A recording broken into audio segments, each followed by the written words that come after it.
at an extremely slow pace, in fact a dead slow pace, and we are told that by perhaps later in the evening most of the work of restoration of tracks and the overhead electric lines supplying power to the railway engines will be completely restored.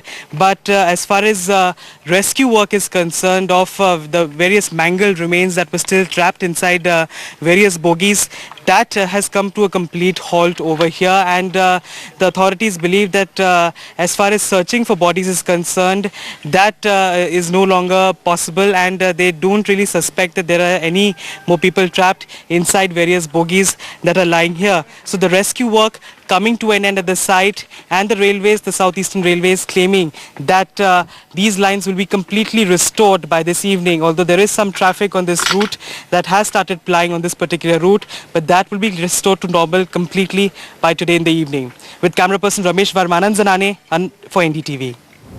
Another tragedy, 30 people including 15 women and 10 children were charred to death and 25 others were injured when a Karnataka Roadways bus overturned and burst into flames in the Chitradurga area.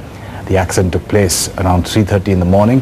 The police suspect the driver of the bus could have dozed off and hit a barricade and a rock before falling into that ditch.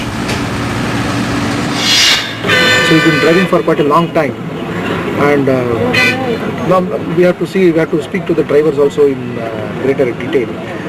And another apprehension that we don't want to rule out, and of course we want to ask the fire department to that, whether these people out of ignorance, they're carrying some kerosene. Maya Sharma now joins us for more. Maya, how are the injured doing? Well, the injured are here in Chellakere Hospital, really. At least 24 of them seriously injured and 4 receiving treatment at the Chitradurga District Hospital for severe burns of more than 30%. But this is where also the dead have been brought, Amitabh.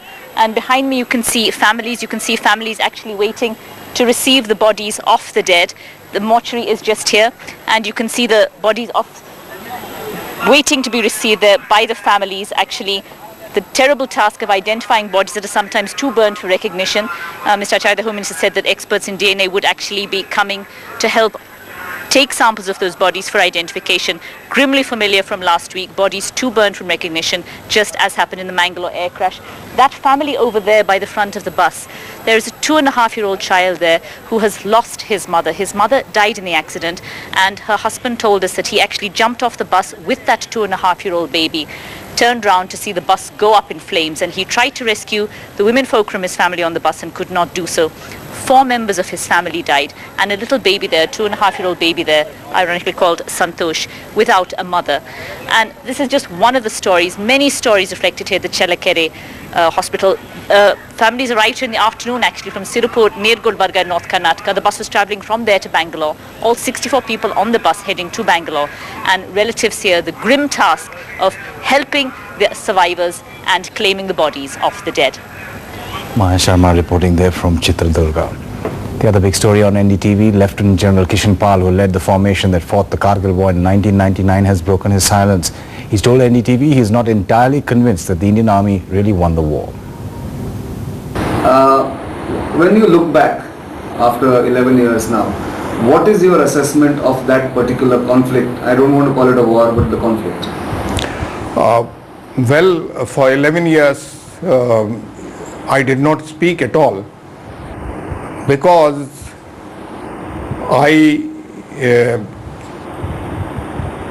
after the war, with each successive year, each successive day passing, including the last outrage which happened on 27th May, which partially has provoked me, not entirely. I did not speak because I have never been convinced about this war, whether we really won it. In my own heart of heart, I have always thought that we did gain some tactical victories. We regained back the territory we lost. We lost 587 precious lives. I consider this as a loss of war because whatever we gained from this war, it has not been consolidated either politically or diplomatically, and worst of all, which causes me cynicism and dismay, is it has not been consolidated militarily. We ended up after the war stringing out more than a division and a half up on the post. We have opened up the post, number of posts. How long and where all we'll open up the posts. In other news from the state, sources have told NDTV that the police report has been given to the army on the fake encounter killings. Nazir Masoodi now joins us for more. Nazir, serving major named in that? Yeah, exactly, Amitabh. A major has been named in the police report as an accused in this fake encounter, along with 3 other people, including a territorial army person, Said Abbas, who have already been arrested. 3 people, 2 army informers and a territorial army man have already been arrested, who, according to the police report, have lured these 3 villagers for a job in the army, then handed over to a major in Clarus area in Lola Valley in lieu of 50,000 rupees each. They have literally sold these 3 villagers. Then, according to police report, these 3 villagers were killed in a fake encounter near the LOC in Machal sector, and army then claimed to have filed a major infiltration bid, even claimed recovery of 5 AK rifles, ammunition, radio sets and even Pakistani currency. Now the police report has gone to 15 Corps headquarters yesterday. Now the army said they have instituted a high-level inquiry into this fake encounter allegation, and they say they are going to put it on the fast track so that justice is done. In the meanwhile, the political blame game has started. Mehbooba Mufti today visited the families of the victims of this fake encounter in Baramulla, why she demanded demilitarization. She said it is actually the militarization of this region which is causing such fake encounters in the area. Amitabh. Nazir Masoodi, thanks for that update from Srinagar. Well, the Northern Army Commander, Lieutenant General B.S. Jaiswal, has told NDTV that the Army will conduct a full inquiry into the incident. He added it will be done in a fully transparent manner, and if anyone is found guilty, action will be taken. Now I've just been able to get a report from them last night, and now that the report has come, we will institute an inquiry and we'll proceed with it. It's too premature on my part to make a mention as to how exactly the outcome would be. Yeah, we will go into the entire spectrum of the allegations which are there, but to say per se now itself that the allegations are right or wrong, it'll be too premature on my part.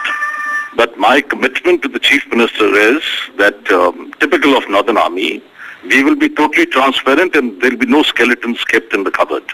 Then if in case, as per our law, as per our army law, they may put through court-martial or whatever it is.